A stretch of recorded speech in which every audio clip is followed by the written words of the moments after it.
بس يعني هي متوقعه. يعني انت مفكر ان انت يعني ان كان في اي حد هيفكر يعرف ينزل قدام الخطيب يبقى كان مختلف.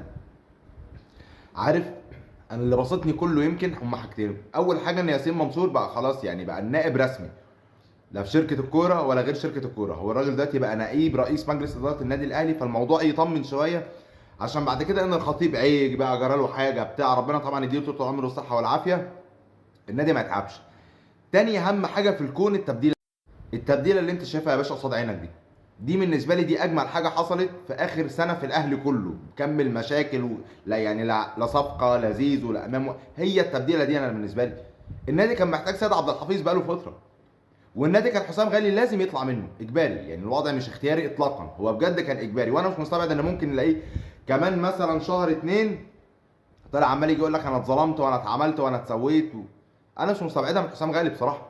انا اللي مستغرب له حاجه واحده، هو حسام غالي كان جوه القايمه بيعمل ايه اصلا؟ يعني هو جوه مجلس الاداره بيعمل ايه؟ انا ما اعرفش، بس الحمد لله الخير فيما اختاره الله وبس. ومبروك علينا الخطيب تاني من اول وجديد.